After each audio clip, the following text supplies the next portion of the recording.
ఇంతవరకు హెల్త్ మీద స్పందించలేదు. కలరా వచ్చింది, డయేరియా వచ్చింది. మంగళగిరిలోనే 4 కలరా కేసులు కనుక్కున్నారు. హెల్త్ మినిస్టర్ ఇంతవరకు దీని గురించి మాట్లాడలేదు. అదే చెప్తా ఉన్నా, చంద్రబాబు నాయుడు గారు కానీ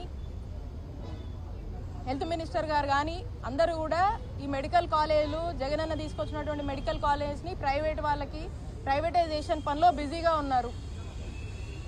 సింపుల్. అలాగే ఆరోగ్యశ్రీని కూడా ఈ ఇన్సూరెన్స్ మోడల్ అని చెప్పేసి వేరే హైబ్రిడ్ మోడల్ అని చెప్పేసి అది కూడా ఒక థర్డ్ పార్టీకి అప్పచెప్పే దాంట్లో బిజీగా ఉన్నారు.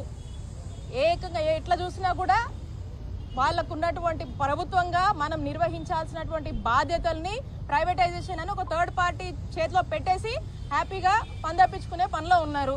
కాబట్టి అందులో బిజీగా ఉన్నారు కాబట్టి ఇందులో పట్టించుకోవట్లేదు. కాబట్టి ఇప్పటికైనా చెప్తా ఉన్నా, ఇది ప్రజలు ప్రాణాలకు సంబంధించినటువంటి విషయం. ఇది చాలా సీరియస్ అంశం.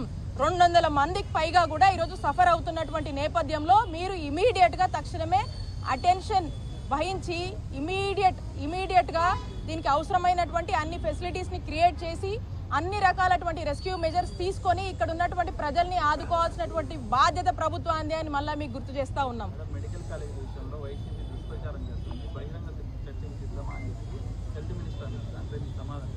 అదే మేము చెప్తా ఉన్నాం కదా, ఎన్నిసార్లు చెప్పాము. మన చెలో మెడికల్ కాలేజ్ ప్రోగ్రామ్ ఏంటి, ఎక్కడికక్కడ రాష్ట్ర వ్యాప్తంగా మా నాయకుడు జగన్మోహన్ రెడ్డి గారు ఎంతో ప్రెస్టీజియస్గా ఈ రాష్ట్రంలో 17 గవర్నమెంట్ మెడికల్ కాలేజ్ 8,500 కోట్లు ఖర్చుతో నిర్మించాలనేటువంటి ఆలోచనలో భాగంగా ఇప్పటికే మేము 5 మెడికల్ కాలేజ్ ఓపెన్ చేశాము.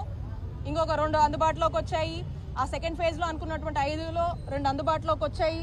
అండ్ ఇంకా 3 కూడా కొంత వీళ్ళు ఈ బెస్ట్ ఎఫర్ట్స్ కనుక కొన్ని వీళ్ళు పెట్టుంటే కనుక ఖచ్చితంగా అవి కూడా అందుబాటులోకి వచ్చేవి.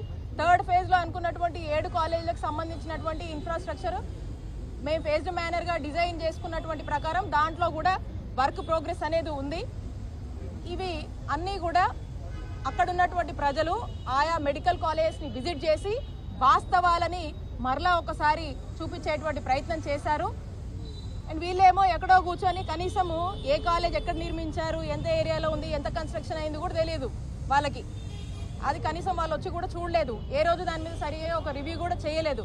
కేవలం వచ్చిన ఎంబటి నుంచి దీన్ని అమ్మేయాలి, ఎంతో కొంత సొమ్ము చేసుకోవాలి, ఇది మనకు అనవసరమైన సబ్జెక్టు, లేదా ఇది చేస్తే జగన్మోహన్ రెడ్డి గారికి పేరు వస్తుంది. కాబట్టి అది వాళ్ళకు సీరియస్ అంశం కాదు. అందుకని వాళ్ళు ప్రైవేటైజేషన్ చేయడమే లక్ష్యంగా ముందుకు వెళ్తూ ఉన్నారు.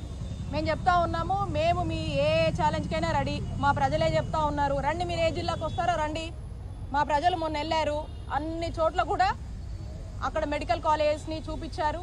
అక్కడ ఏమేమి బిల్డింగ్స్ ఉన్నాయి, హాస్టల్ బిల్డింగ్స్ ఉన్నాయి, హాస్పిటల్ ఉన్నాయి, ఏ స్టేజ్లో కన్స్ట్రక్షన్ అయింది, అన్ని విషయాలు వివరంగా చెప్పారు. మేము మా ప్రజలు ఎప్పుడు చెప్తానే వచ్చారు, మీరు ఎప్పుడు వస్తారో రండి, మీరు బిజీగా ఉంటారు కాబట్టి మీరే చెప్పండి.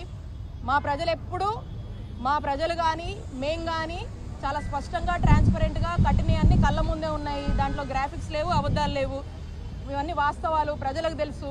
మీరు ఎన్ని మాట్లాడినా ప్రజలే అనుకుంటున్నారు. ఇప్పుడు వీళ్ళు ప్రైవేటైజేషన్ చేయాలనుకుంటున్నారు కాబట్టి ఏది పడితే అది నిందలేస్తున్నారని. కానీ వాస్తవాలు ఎప్పుడు వాస్తవాలే అని తెలియజేస్తా ఉన్నాను. మీ ఛాలెంజ్కి మేము రెడీ. మీరు రండి, మాట్లాడదాం. ఆరోగ్యశ్రీని ఎందుకు ప్రైవేటైజేషన్ చేస్తున్నారో, ఆరోగ్యశ్రీ ఎందుకు అమలు అవ్వట్లేదో, నెట్వర్క్ హాస్పిటల్స్లో బిల్స్ ఎందుకు కట్టట్లేదో, నెట్వర్క్ హాస్పిటల్స్ ఈరోజు బోర్డులు ఎందుకు తిప్పేశాయి, ఎందుకు ప్రజలు వస్తుంటే వైద్య సేవలు అందించట్లేదో దాని మీద మాట్లాడదాం. మెడికల్ కాలేజ్ ప్రైవేటైజేషన్ మీద మాట్లాడదాము. మా జగన్మోహన్ రెడ్డి గారు తీసుకొచ్చినటువంటి 5 కాలేజీలు ఏ విధంగా ఫంక్షన్ అవుతున్నాయో మాట్లాడదాం. మిగతావి ఎందుకు అందుబాటులోకి రాలేకపోయాయో దానికి కారణం మీరే అనేది మాట్లాడదాము. ఫ్యామిలీ డాక్టర్ ప్రోగ్రామ్ ఎందుకు ఈరోజు సరిగా ఇంప్లిమెంట్ అవ్వట్లేదో మాట్లాడదాము. ఆసరా ప్రోగ్రామ్ ప్రజలకు ఎందుకు మీరు ఇవ్వట్లేదో మాట్లాడదాము.